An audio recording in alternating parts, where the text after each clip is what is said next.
कोलकाता की रहने वाली पूजा सिंह डे 29 जुलाई 2019 को एक इवेंट मैनेजमेंट से जुड़े कुछ काम के सिलसिले में बेंगलुरु आई, मगर अगले ही दिन बेहद ही रहस्यमय तरीके से वो गायब हो जाती है। मिसिंग रिपोर्ट दर्ज होने के बाद पूजा की तलाश शुरू की जाती है और फिर पुलिस को एक ऐसी जानकारी मिलती है जिसे सुनकर हर किसी के पैरों तले ज़मीन खिसक जाती है। जांच में सामने आता है कि पूजा ने एक नादानी की थी और पूजा के गायब होने के पीछे की वजह पूजा की वही नादानी थी। जो गलती पूजा से हुई थी वो गलती शायद हम आप भी आए दिन करते ही रहते हैं। तो आखिर क्या किया था ऐसा पूजा ने, और पूजा के साथ ऐसा क्या हो गया था जिससे वो लापता हो गई थी? सारी जानकारी देखेंगे इसी वीडियो में, तो आप पूरी जानकारी जानने के लिए वीडियो के अंत तक ज़रूर बने रहें। और साथ ही इस वीडियो को देखने के बाद हम सबको एक बहुत बड़ी सीख मिलेगी, जिससे हमें कभी भविष्य में कोई गलती ना हो उससे सतर्क रहना पड़ेगा। दोस्तों, जैसा कि बताया कि कहानी पूजा सिंह डे नाम की एक महिला की है। पूजा कोलकाता की रहने वाली थी और अभी इसकी उम्र 32 साल थी। कुछ साल पहले तक पूजा बतौर मॉडल काम करती थी। बाद में इन्होंने इवेंट मैनेजर के रूप में काम करना शुरू किया। पूजा की शादी 7 साल पहले हुई थी और पूजा पति के साथ कोलकाता में ही रहती थी। 29 जुलाई 2019 को पूजा को काम के सिलसिले में बेंगलुरु जाना पड़ता है। प्रोग्राम बेंगलुरु के परस्पना अग्रहारा नाम की जगह होटल में होना था। तय शेड्यूल के मुताबिक 29 तारीख को पूजा कोलकाता से फ़्लाइट लेकर बेंगलुरु के कैंपर घोड़ा इंटरनेशनल एयरपोर्ट तक आई और यहां से एक ओला बुक करके होटल तक आई। जब पूजा एयरपोर्ट से होटल जा रही थी तभी ओला ड्राइवर से पूजा की थोड़ी बहुत बातचीत होती है और इस दौरान ड्राइवर का बिहेवियर पूजा को अच्छा लगता है और दोनों बात करते हुए होटल तक पहुँचते हैं। पूजा कार से उतरती है, मगर होटल के अंदर जाने से पहले वो ड्राइवर से कहती है कि अगर पॉसिबल हो तो तुम मुझे 31 जुलाई 2019 को सुबह 4 बजे इसी होटल से पिक कर लेना, क्योंकि सुबह में ही मेरी बेंगलुरु से कोलकाता के लिए फ़्लाइट है और 1200 रुपये में बात भी तय हो जाती है। ड्राइवर हाँ कर देता है और वहाँ से चला जाता है। अब तारीख आ जाती है 31 जुलाई 2019। सुबह के 4:45 के आसपास पूजा अपने हस्बैंड को टेक्स्ट मैसेज के ज़रिए गुड नाइट करती है और उसे बताती है कि मैं तय समय पर कोलकाता पहुंच जाऊंगी। पूजा के बताए शेड्यूल के मुताबिक ही पूजा का पति कोलकाता में पूजा का इंतज़ार करता रहता है, मगर पूजा नहीं आई और यहाँ तक कि शाम हो जाती है, मगर पूजा का कहीं भी कुछ अता पता नहीं चलता। पूजा का पति करीबी दोस्तों रिश्तेदारों को फ़ोन करता है, मगर कहीं से पूजा के बारे में कोई जानकारी नहीं मिलती है और पूजा के दोनों ही मोबाइल कंटिन्यूस स्विच ऑफ आ रहे थे। इसलिए पूजा के परिवार वालों की चिंता और भी ज़्यादा बढ़ जाती है और अब ये लोग पूजा की तलाश में लग जाते हैं कि तभी पूजा का एक मैसेज आता है और मैसेज में लिखा हुआ था, I am in Hyderabad, some emergency, need cash. एक और मैसेज के जरिए पूजा पति से अर्जेंटली 5 लाख रुपए की डिमांड करती है। इस मैसेज को देखकर वो तुरंत पूजा को फ़ोन करने की कोशिश करता है, मगर मोबाइल फ़ोन अभी भी स्विच ऑफ था। थोड़ी देर इंतज़ार करने के बाद वापस मैसेज आता है कि अगर तुम्हें पैसे चाहिए तो जल्द से जल्द मुझसे फ़ोन पे बात करो। और इस मैसेज का दूसरी तरफ से कोई जवाब नहीं आता और फिर मैसेज का सिलसिला भी बंद हो जाता है। पैसों की डिमांड वाले मैसेज से पूजा के पति अनहोनी की आशंका में घिर जाते हैं और वो भागते हुए कोलकाता के न्यू टाउन पुलिस स्टेशन में जाते हैं और पूजा की मिसिंग रिपोर्ट दर्ज करवाते हैं। इस दौरान वो पैसे की डिमांड वाले मैसेज का भी जिक्र करते हैं। कोलकाता पुलिस मिसिंग रिपोर्ट तो दर्ज कर लेती है, मगर इस रिपोर्ट पर कोई भी कार्यवाही नहीं होती और यहाँ तक कि कई दिन बीत जाते हैं, मगर पुलिस की ओर से एक भी अपडेट परिवार वालों को नहीं दी जाती। इधर कोलकाता में पूजा के परिवार में अलग तरह की हलचल मची हुई थी, तो दूसरी तरफ बेंगलुरु पुलिस एक अलग ही केस को सुलझाने में अपना पसीना बहा रही थी। वहाँ मामला ये था कि 31 जुलाई 2019 को कुछ स्थानीय लोग पुलिस वालों को कैंप बागोड़ा इंटरनेशनल एयरपोर्ट के कंपाउंड में पड़ी एक लाश के बारे में जानकारी देते हैं। जानकारी मिलते ही पुलिस की एक टीम मौके पर पहुंचती है और लाश की जांच पड़ताल शुरू करती है। कंपाउंड में मिला शव किसी महिला का था। हालांकि उसका चेहरा पहचानना नामुमकिन था, क्योंकि चेहरे को इतनी बुरी तरीके से कुचल दिया गया था कि पूरा हुलिया ही बदल चुका था। पास में एक ऐसा भी डॉक्यूमेंट नहीं था जिससे उसकी पहचान हो सके। लाश मिलने के बाद पुलिस इसकी पहचान करने की डिटेल सभी थानों में भिजवा देती है और अलग अलग थानों में दर्ज मिसिंग रिपोर्ट भी मंगवाती है, ताकि उन रिपोर्ट में दी गई डिटेल्स के आधार पर शायद इस शव की पहचान हो सके।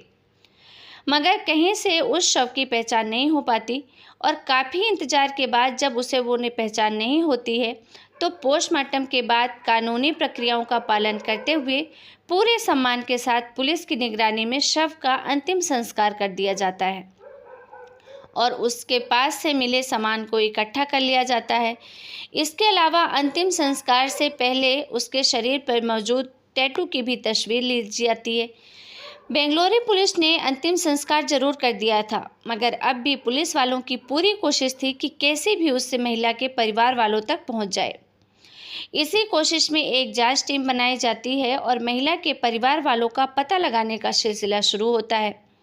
सबसे पहले पुलिस उसे महिला के शरीर पर मौजूद टैटू की मदद से पहचान करवाने की कोशिश करती है, मगर काफ़ी कोशिशों के बावजूद पुलिस वालों को कोई कामयाबी नहीं मिलती। इसके बाद पुलिस कपड़ों के जरिए महिला की पहचान करवाती है।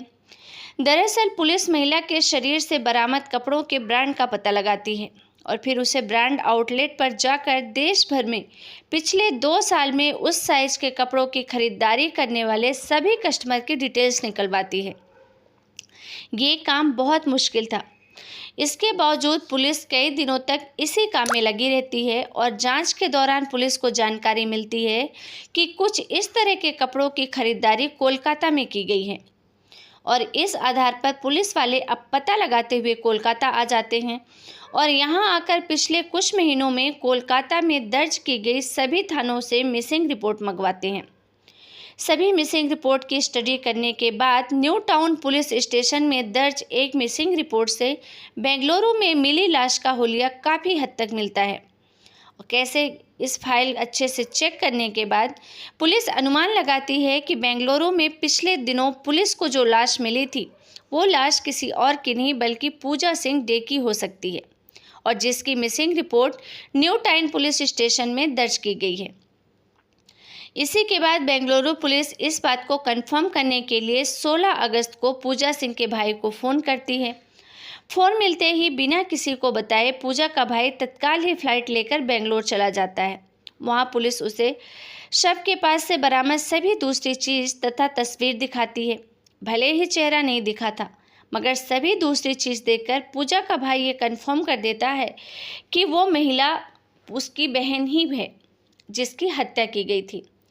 इसके बाद पूजा का भाई तुरंत अपने जीजा तथा अपने पिता को फ़ोन करता है और इस बात की जानकारी देता है और वो लोग भी जानकारी मिलते ही अगले दिन फ्लाइट लेकर बेंगलोर जाते हैं। यहाँ लोग भी पूजा की आइडेंटिटी को कंफर्म कर देते हैं। जांच के दौरान कोलकाता पुलिस की एक बड़ी लापरवाही सामने आती है। पूजा के गायब होने के तुरंत बाद पूजा के पति ने कोलकाता में मिसिंग रिपोर्ट दर्ज कराई थी और उसमें पूजा के बेंगलुरु जाने का भी जिक्र था। ढंग से होना ये चाहिए था कि पुलिस कोलकाता तुरंत बेंगलुरु पुलिस को मिसिंग रिपोर्ट के बारे में जानकारी देती, मगर कोलकाता पुलिस ने केस दर्ज करने के बाद फाइल को बंद कर दिया। वह तो बेंगलुरु पुलिस की मेहनत थी जो पूजा का परिवार मिल गया। पुलिस ने इस बात को तो पता लगा ही लिया था कि मरने वाली महिला कौन है। अब पुलिस के सामने चुनौती ये थी कि आखिर इस महिला की ऐसी हालत किसने की है। पूजा का ईमेल का एक्सेस पूजा के पति के पास भी था और उन्हें मेल से पता चला कि पूजा ने बेंगलुरु में लैंडिंग के बाद होटल तक जाने के लिए ओला कैब बुक की थी। पुलिस अब इस ओला कैब को ट्रेस करने की कोशिश करती है तो पता चलता है कि पूजा द्वारा की गई बुकिंग ही उसे ओला कब आखिरी बुकिंग थी, यानी पिछले 17-18 दिनों से उस कैब की दोबारा बुकिंग नहीं हुई। पुलिस डिटेल्स निकलवाती है तो पता चलता है उस कार का ड्राइवर का नाम नागेश था जिसकी उम्र सिर्फ 22 साल थी। पुलिस अब मोबाइल नंबर के जरिए नागेश को ट्रैक करने की कोशिश करती है और इसी ट्रैकिंग के दौरान पुलिस के सामने एक चौंकाने वाली जानकारी आती है कि जब पूजा के पति के पास पैसों की डिमांड वाला मैसेज आया था, तब पूजा के मोबाइल की लोकेशन और नागेश के मोबाइल की लोकेशन एक ही थी। इस जानकारी के सामने आते ही पुलिस वाले ओला ड्राइवर नागेश के पीछे पड़ती है और बहुत जल्द उसको अरेस्ट कर लेती है। पहले तो नागेश पुलिस को हर आपको जानकारी देता है, मगर जब पुलिस वाले सख्ती से पूछताछ करते हैं तो नागेश एक के बाद एक राज उगलना शुरू करता है। नागेश खुलासा करता है कि पूजा ने ओला से पिकअप के जरिए नागेश की कार को बेंगलुरु क्रिस्टन रोड से सहारा पेवेलियन होटल तक छोड़ने के लिए बुक किया था और इसी सफ़र के दौरान पूजा ड्राइवर से बातचीत करती है। नागेश का व्यवहार पसंद आने पर उससे कहती है कि अगली सुबह 31 जुलाई को सुबह सुबह मुझे फ़्लाइट पकड़ने के लिए वापस एयरपोर्ट आना है और अगर तुम आ सकती हो तो सुबह मुझे यहीं से पिकअप कर लेना, क्योंकि इतनी सुबह शायद कोई दूसरी कैब मुझे ना मिल पाए। नागेश मान जाता है तथा ये बात भी 1200 रुपये में तय हो जाती है और ये डील होते ही नागेश के दिमाग में शैतानी ख्याल आना शुरू हो जाता है और वो पूजा को लूटने का प्लान बनाता है। दरअसल नागेश को लगता है कि पूजा बहुत अमीर है और उसके पास ढेर सारे पैसे और ज्वेलरी हो सकते हैं और इसी लालच में पहले तो नागेश एक दुकान से चाकू खरीदता है और उसे अपनी कार की सीट के पीछे छुपा देता है। इसके अलावा कार का जैक रोड भी वो अपनी सीट के पास रख लेता है और उसके बाद डील के मुताबिक ही नागेश अपनी कार लेकर सुबह 3:45 पर पूजा को लेने के लिए होटल पहुंच जाता है। पूजा भी तैयार ही थी, जल्दी ही वो कार में बैठ जाती है और एयरपोर्ट की तरफ बढ़ जाते हैं। क्योंकि पूजा बहुत ज़्यादा थकी थी और उसने सही ढंग से नींद भी नहीं ली थी, इसलिए कार के अंदर जाते ही पूजा सो जाती है और जैसे ही नागेश को लगता है कि पूजा सो गई है, वो एयरपोर्ट का रास्ता छोड़कर एक दूसरे रास्ते की तरफ अपनी कार मोड़ देता है। क्योंकि पूजा नींद में थी इसलिए उसे इस बात का पता ही नहीं चलता और इसके बाद बड़े आराम से नागेश कार को चलते हुए एक सुनसान इलाके में ले जाता है। सुनसान इलाके में पहुंचने के बाद वो पूजा को जगाता है और उसे जल्द से जल्द सभी सामान देने को कहता है। पूजा विरोध करती है और मदद के लिए चिल्लाने की कोशिश भी करती है, मगर पूजा चिल्ला पाती उससे पहले ही नागेश अपने पास मौजूद लोहे की रॉड शीट के नीचे निकालता है और पूजा के सिर पर जोर से दे मारता है। चोट की वजह से पूजा वहीं बेहोश हो जाती है और पूजा के बेहोश होते ही नागेश पूजा को फिर से कार के अंदर डालता है और उसे वहां से लेकर अपना हले नाम की जगह पर चला जाता है और यहाँ आकर वो एयरपोर्ट के कंपाउंड में ही अपनी कार खड़ी करता है और दरवाज़ा खोलकर वो पूजा वहाँ से लड़खड़ाते कदमों से भागने की कोशिश भी करती है कि ये देखकर नागेश उसका पीछा करता है और अपने पास छुपाकर लाया गया चाकू निकालता है और पूजा पर ताबड़तोड़ हमला कर देता है। चाकू के वार से पूजा बुरी तरीके से लहूलुहान हो जाती है। वो मदद के लिए चिल्लाने की कोशिश भी करती है, मगर इतनी सुबह सुबह कोई भी उसकी चीख सुनने वाला नहीं था। पोस्टमार्टम रिपोर्ट के मुताबिक पूजा को कम से कम 22 बार चाकू मारा गया। हम लोग के बावजूद पूजा अभी भी सांस ले रही थी। ये देखकर नागेश को और ज़्यादा गुस्सा आता है और अब वो पास में रखा बड़ा सा पत्थर का टुकड़ा उठाता है और पूजा की छाती पर दे मारता है। पत्थर के वार की वजह से आखिरकार पूजा की सांस टूट जाती है। नागेश ने पूजा की जान तो ले ली थी, मगर अब उसे ये डर सताने लगता है कि पूजा की कहीं पहचान न हो जाए और वो पकड़ा जाए। इसीलिए अब वो वही पत्थर उठाकर बार बार पूजा के चेहरे पे मारना शुरू कर देता है। वो तब तक पत्थर मारता है जब तक कि पूरा चेहरा बिगड़ नहीं जाता। पूजा को मारने के बाद वो लाश को पास की ही झाड़ी में फेंक देता है और उसके बाद वो पूजा का सभी सामान लेकर वहाँ से निकल जाता है।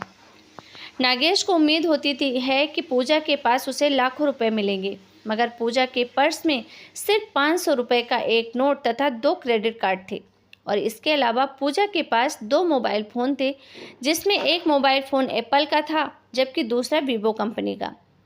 नागेश वो 500 रुपये तथा दोनों मोबाइल लेकर वहाँ से चला जाता है और पास के मोबाइल शॉप पर जाकर वो किसी तरह वीवो मोबाइल का IMEI नंबर बदलवा लेता है ताकि उसकी चोरी पकड़ी न जाए, जबकि आईफोन को किसी को सस्ते डेमन में बेच देता है।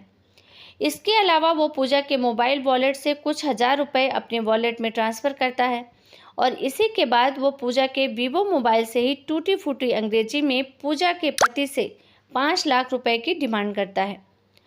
मगर टूटी फूटी अंग्रेजी देखकर पूजा के पति को अंदाज़ा हो जाता है कि ये तो पूजा ने नहीं लिखा है और इसी के बाद वो पुलिस तक मिसिंग रिपोर्ट दर्ज करवाने जाते हैं। पुलिस के मुताबिक ये सब कुछ चल सकता था अगर पूजा ने थोड़ी सी नादानी नहीं की होती। दरअसल पूजा ने दोबारा ड्राइवर से जब सुबह सुबह पिक करने की बात की थी तो ये डील ओला ऐप के माध्यम से नहीं बल्कि डायरेक्ट उसके माध्यम से ही की थी। पुलिस के मुताबिक अगर पूजा ने ये राइट ऑनलाइन ऐसा कुछ नहीं कर पाता क्योंकि ऐसी स्थिति में ड्राइवर के पकड़े जाने का खतरा बहुत ज़्यादा रहता है तथा उसे तब तक भी मदद भी बहुत जल्द मिल सकती थी। मगर चंद पैसे बचाने के लिए या फिर सुबह जल्दी कार न मिलने की वजह से पूजा ने ड्राइवर से ऑफ डील की, प्लेटफॉर्म डील नहीं करी। इस डील की कीमत पूजा को अपनी जान देकर चुकानी पड़ी। अक्सर बुकिंग तथा पुलिस की ओर से कहा जाता है कि कभी भी ऑफ डील प्लेटफॉर्म डील ना करें। ऐसा करके आप चंद पैसे तो बचा लेंगे मगर किस्मत खराब हुई तो आपकी सुरक्षा को खतरा भी रहता है और आपके साथ भी कुछ ऐसा ही हो सकता है। तो आप हमेशा सावधान रहें। फिलहाल नागेश की बात करें तो इस पूरे खुलासे के बाद उसे गिरफ्तार करके जेल भेज दिया जाता है और फिलहाल उस पर पूजा की हत्या का सबूत मिटाने तथा लूटपाट करने जैसी गंभीर धाराओं के तहत मामला चल रहा है। 2021 में पुलिस ने अपनी चार्जशीट भी फाइल कर दी है। फिलहाल सलाखों के पीछे बंद नागेश सज़ा का इंतज़ार कर रहा है। तो दोस्तों, आपके अनुसार ऑनलाइन बुकिंग सर्विस का यूज़ करते समय कौन कौन सी सावधानियां बरतनी चाहिए, आप हमें कमेंट करके ज़रूर बताएं। और अगर आपको हमारी ये वीडियो, हमारी ये कहानी पसंद आई हो तो वीडियो को लाइक करें, शेयर करें और चैनल को सब्सक्राइब करें। तो दोस्तों, इस घटना को सुनाने का उद्देश्य किसी की भी भावनाओं को ठेस पहुंचाना नहीं है बल्कि आपको सतर्क करना है। सुरक्षित रहें, सतर्क रहें। जय हिंद, जय भारत। फिर मिलेंगे एक नई सच्ची क्राइम घटना के साथ। तब तक के लिए आप सभी को धन्यवाद।